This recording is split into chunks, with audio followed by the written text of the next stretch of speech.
Future planning में लगी कांग्रेस का हरियाणा के रास्ते दिल्ली साधने का प्लान।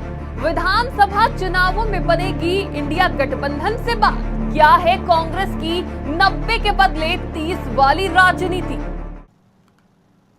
हरियाणा विधानसभा चुनाव का बिगुल बज चुका है, जहां एक तरफ भाजपा अपने 67 प्रत्याशियों की पहली सूची जारी कर चुकी है, लेकिन कांग्रेस की तरफ से अभी तक प्रत्याशियों का ऐलान नहीं किया गया। कांग्रेस हरियाणा विधानसभा चुनाव के लिए खास रणनीति बना रही है और सबसे ज्यादा चर्चा जिस चीज की हो रही है वो है 9 के बदले 30 वाली राजनीति। नमस्कार, आज की खबर में आपका स्वागत है। मैं हूं आपके साथ शिखा मेहरोत्रा। हरियाणा विधानसभा चुनावों में कांग्रेस पार्टी और आम आदमी पार्टी के बीच गठबंधन को लेकर बातचीत चल रही है, जो अब तक उम्मीदवारों की सूची जारी न होने का मुख्य कारण है। राहुल गांधी के कहने पर ही हरियाणा में कांग्रेस पार्टी इंडिया गठबंधन के सहयोगी दलों आप और सपा को कुछ सीटें देने को लेकर बातचीत कर रही है। माना जा रहा है कि हरियाणा में आम आदमी पार्टी ने कांग्रेस से 10 सीटों की मांग करी है। दरअसल लोकसभा चुनावों में गठबंधन के तहत पार्टी ने 1 सीट पर चुनाव लड़ा था। इसी फॉर्मूले को हरियाणा विधानसभा में भी लागू किया जाने की रणनीति बन रही है। हरियाणा में विधानसभा की 90 सीटें हैं। इस तरह एक लोकसभा में 9 विधानसभा सीटें आती हैं। इस आधार पर आम आदमी पार्टी 9 से 10 सीटें मांग रही है। हालांकि कांग्रेस आम आदमी पार्टी को 7 और 2 अन्य सीटें सपा को देने की योजना बना रही है।